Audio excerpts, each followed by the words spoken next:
We would like to welcome you to our new series on the book of Daniel, where God reveals the future history of mankind. Now, Daniel tells us we are in the last moments of human history and concludes with God's redemption of mankind. We invite you to stay with us. We know you will be blessed. Sometimes it's hard for me to remember you are near. Pace of life just gets so out of hand. I try my best, but it's just never good enough. I'm reminded of how much I need to know. You are for me, you're not against me. You are with me, I'm not alone. Through all the darkest times and brightest days, I know some things will always stay the same. I'm not Hey, it's really great to be back with you again this week. Thank you for taking a few minutes to join us. We have a really intense conversation to have. Hope you enjoy that. We are going to do Daniel chapter 11 today. And no doubt about it, you will be challenged and stretched. But I want to take you for a moment to our picture this morning from the Pacific Coast, Fort Bragg in Northern California. We're on our journey north, and we stopped in there and spent a week doing a shoot. I just want you to just be amazed at the plants growing out of the sand. Now, there is only fog and rain in pure sand. You can walk up and just kick the sand and go as deep as you want, but look at the remarkable amount of plant life on each one of those small dunes. Look how they wrap around the top of it so the wind can't take the soil away. I just find that to be one of those remarkable and miraculous kinds of plants that survive in an extraordinarily harsh climate. Anyway, thank you, Sherry, for taking us just for a moment to the sand dunes. That dune behind it's about 20 feet tall. Hope you enjoy it. Hope sometime you get to enjoy the coast and some of the beautiful things there. So thanks, Sherry. Appreciate it. Let's jump into our study. Faith and Hope for Today is our series. Daniel chapter 11, the vision of the kings. Now let me explain Daniel 11, how it lays out. We're going to recap Persia and Greece, first 4 verses. We shared those with you last week. We're going to review them today. Then from chapter 5 to 15 on, we go through the north and the south, the kings of the north and the kings of the south. And I'm going to tell you, if you remember our presentation in chapter 10, that this vision, 10, 11, and 12, covers an extensive period of time. And God is giving Daniel a revelation of what is coming all the way to the resurrection day.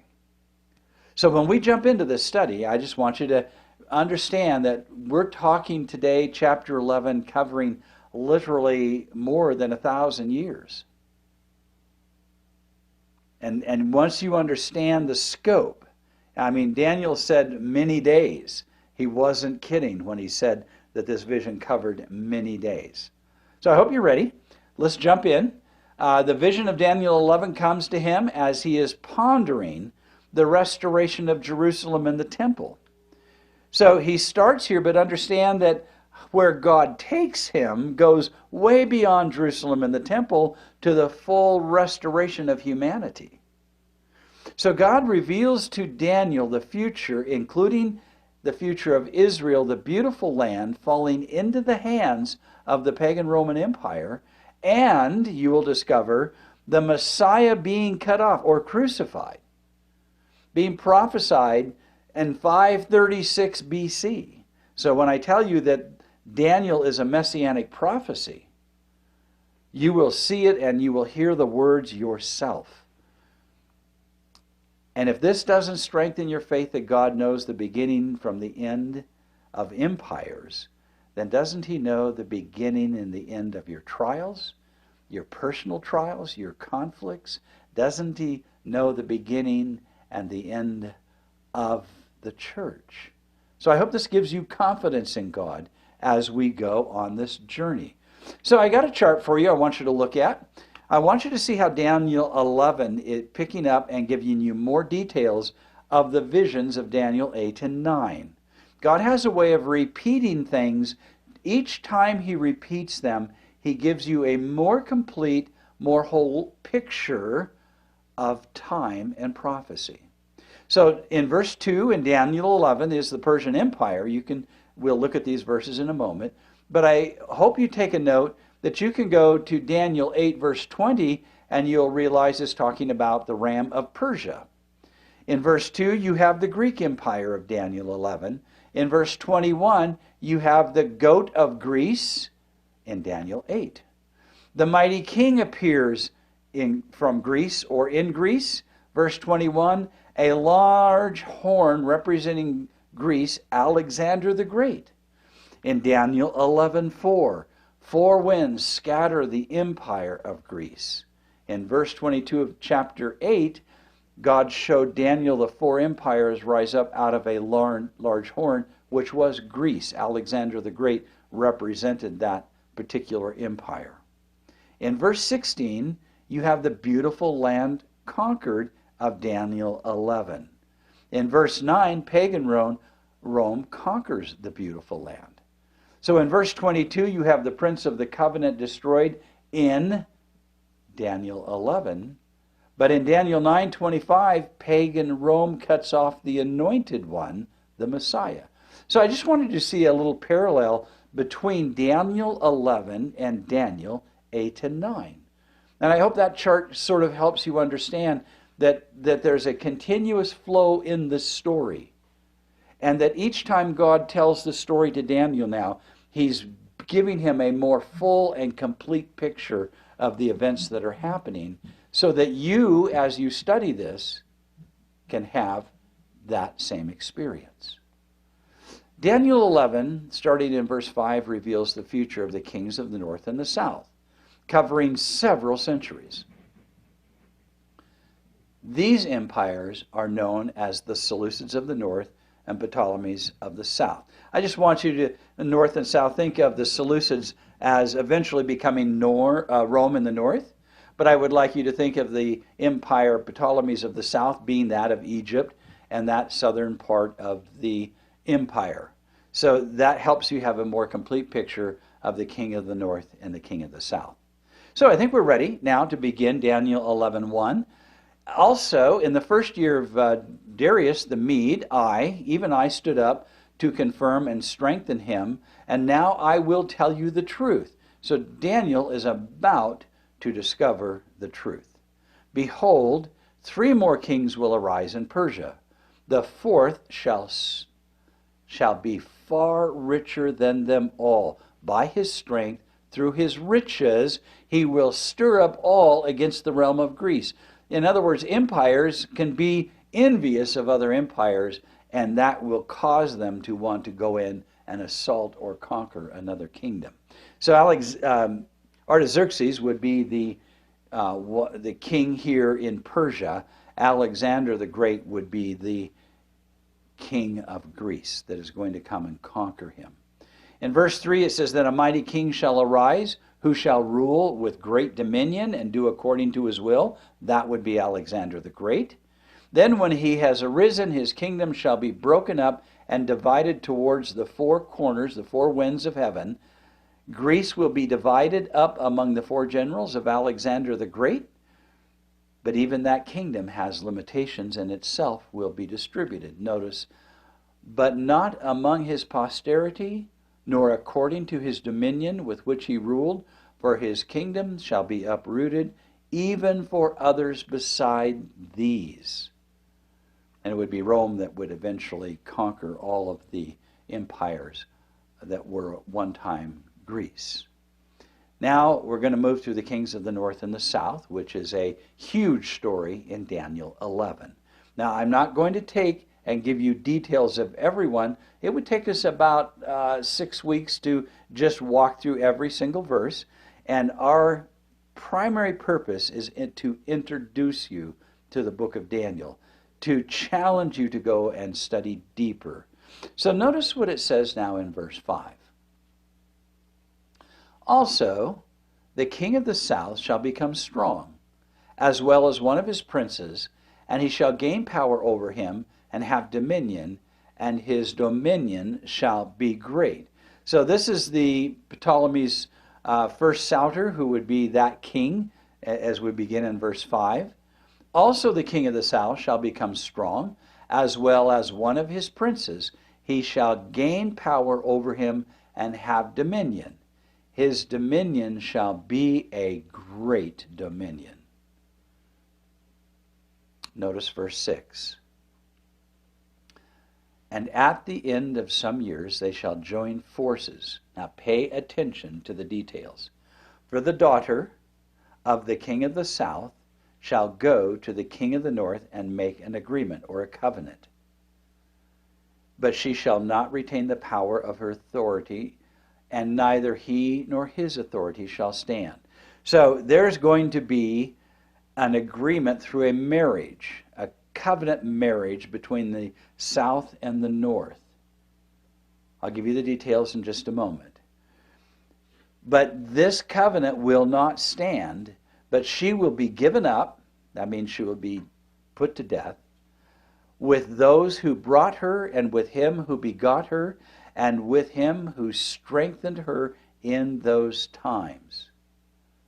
So that means that her and her son are both going to be put to death, and it's going to have a profound negative impact on the marriage covenant to create peace between the king of the north and the king of the south.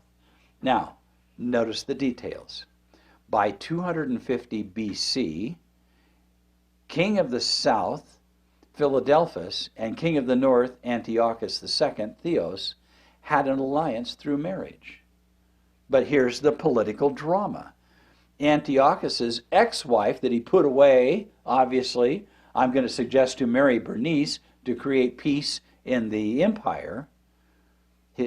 His ex-wife Bernice killed his wife of the covenant, of the agreement, and her son, breaking the alliance between the king of the north and the king of the south, exactly how the prophecy was told to Daniel. And notice it takes us to 250 BC, and the vision is coming in 586 BC. So we have seen some time lapse as these prophecies are unfolding and the rise and fall of empires. Now, I'm going to tell you, in the king of the north and the king of the south, you get into the empires of Rome. There's great characters in history. If you study world history, most of these stories are told in any world history class. Verse 7. But from a branch of her roots one shall arise in his place, who shall come with an army and enter the fortresses of the king of the north, and deal with them and prevail.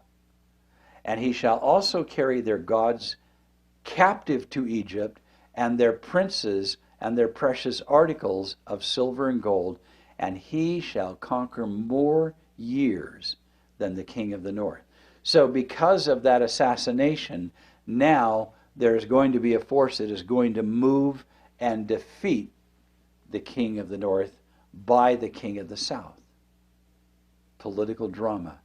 And I want you to notice, I've just given you a sketch here because I want you to see the details of how God is telling Daniel in detail, so that today you and I can read this book and see that God truly does know the beginning from the end.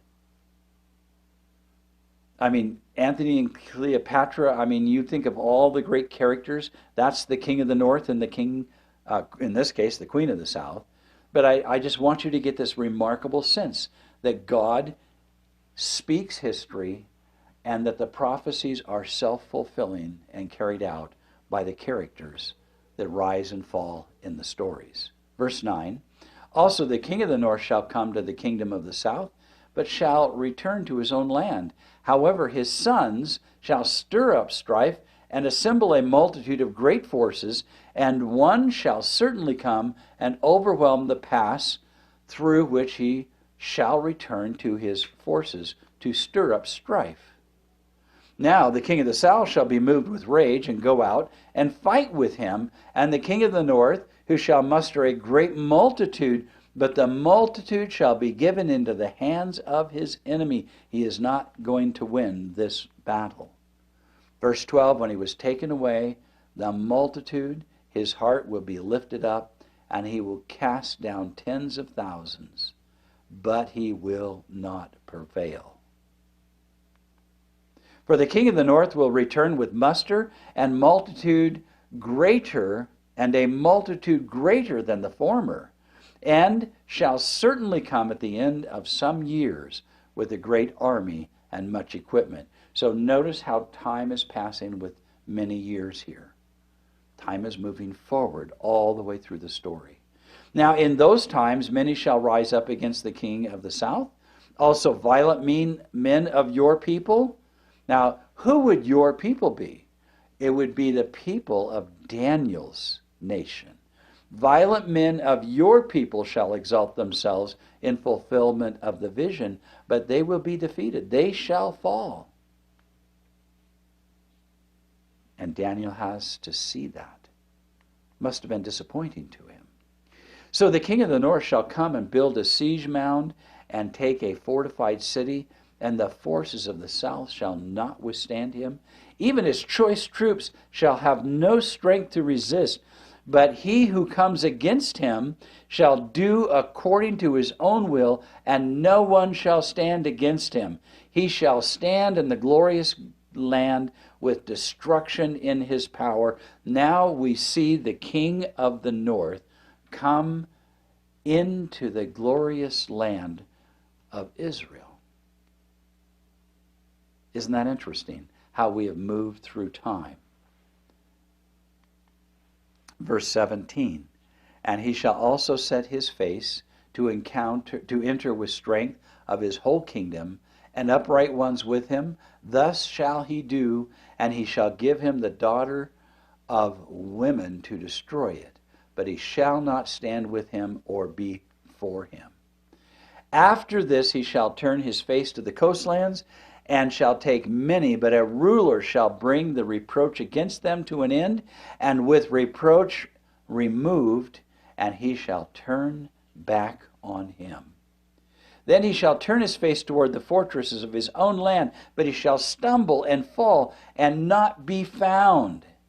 There shall arise in his place one who imposes taxes on the glorious kingdom, but within a few days he shall be destroyed, but not in anger or in battle. And in his place shall arise a vile person, to whom they shall not give honor of royalty, but he shall come in peaceably and shall seize the kingdom by intrigue.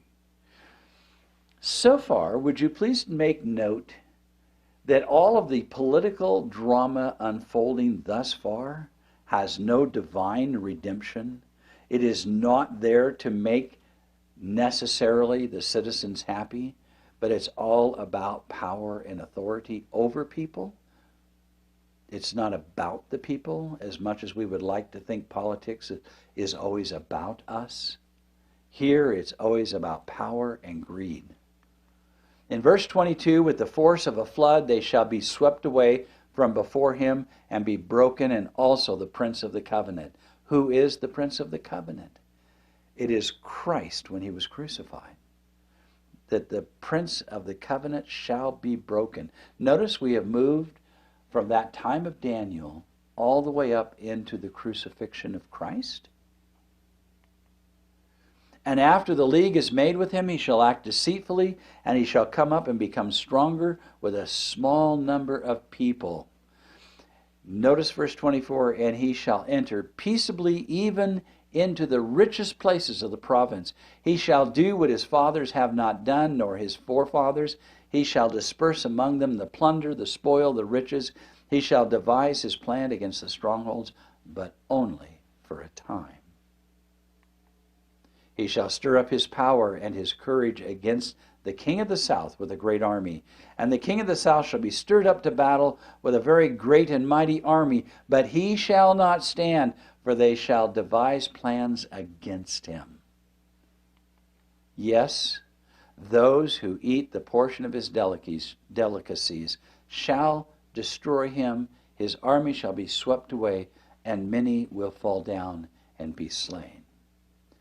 Both these kings' hearts shall be bent on evil. They shall speak lies at the same table, but shall not prosper, for the end will still be at the appointed time. Are you getting a sense of political intrigue, that it is not anything redemptive for mankind? Verse 28, while returning to his land with great riches, his heart shall be moved against the holy covenant. So he shall do damage and return to his own land. Now you need to pay careful attention here. While returning to his land with great riches, his heart shall be moved against the holy covenant. So he shall do damage and return to his own land. What is the holy covenant? Now that's an easy one to interpret. What is the holy covenant that God declares as his? And that would be his holy law. A law is the covenant. Love God with all of your heart, mind, and soul, and love your neighbor as yourself. And so in verse 28 now, the king of the north is going to do damage to the holy covenant and return to his own land.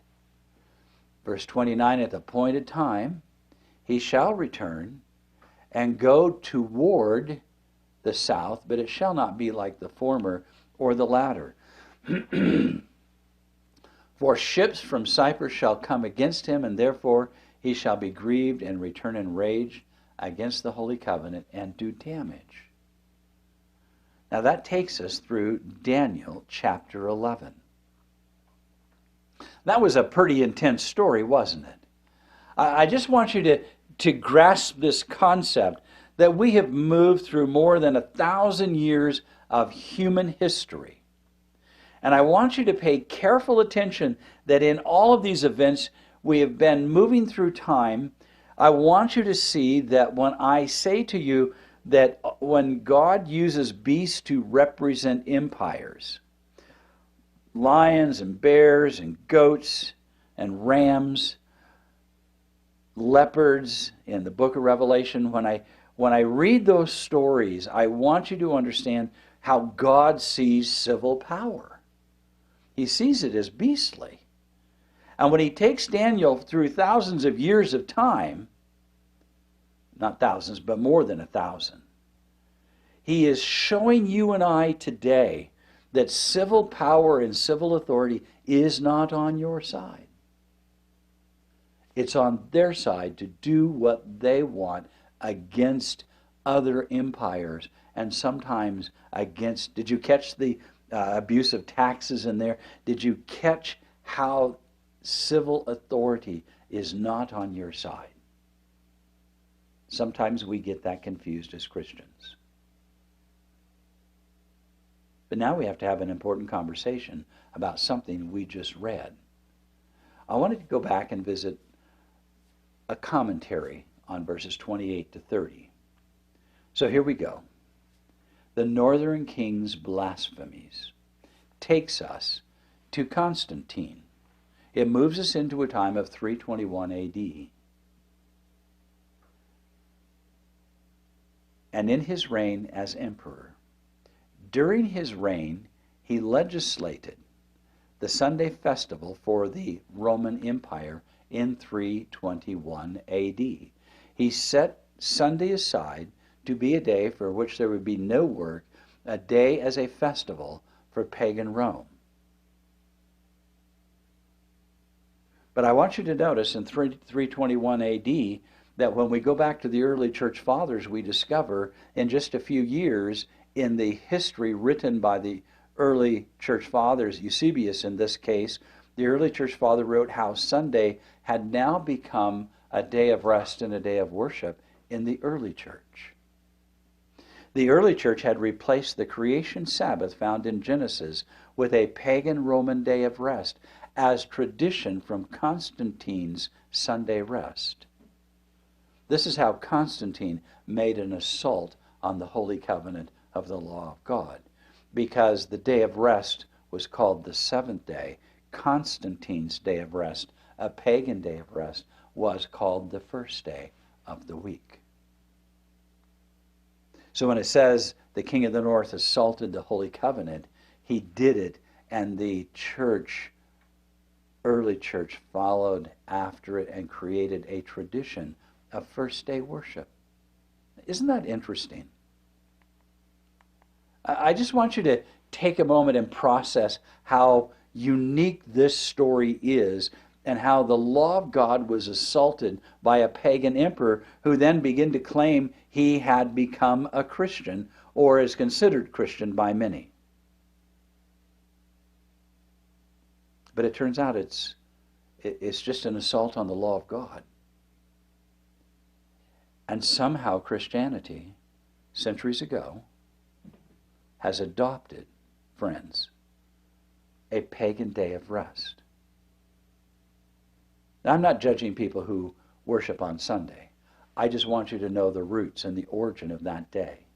How did it come about? And if Daniel and Revelation is a book about who you worship, how do you know you worship God? Because God said, if you worship me, will you come and celebrate with me creation the seventh day? If we'd have never lost the seventh day Sabbath, I will tell you, we never would have followed after some of the theories of like evolution had we remained faithful to the seventh day Sabbath. That's how evolution made its way into the Christian church. I don't want you to miss that point. You see, Daniel 11 helps us understand that the civil system of authority assaults God's law and are not able to save humanity. Our confidence cannot be in that. Daniel 12, our next study, will reveal God's final plan of redemption. But I'm just saying, would you come back and ask yourself, am I really ready to go back and worship God in truth and celebrate his creation Sabbath? I'm going to take you to our closing picture. Again, this is just south of that beautiful beach we looked at the beginning of our conversation. Here we are in the Pacific coast. This is just one of those mornings where the fog is just starting to lift. You can see that on the horizon. And Sherry just has captured one of those most beautiful. I mean, I just love to sit in front of the screen and just enjoy the details of the ocean. What a glorious day this was. Will you please just take a moment and go back and say, am I worshiping God in his spirit and in truth? Just ponder that. Have an awesome day. Be blessed. Thank you for taking time with us today. Thank you for watching today. Our email address is screamingrockministries@gmail.com, or drop us a note to Screaming Rock Ministries, P.O. Box 5622, Twin Falls, Idaho 83303.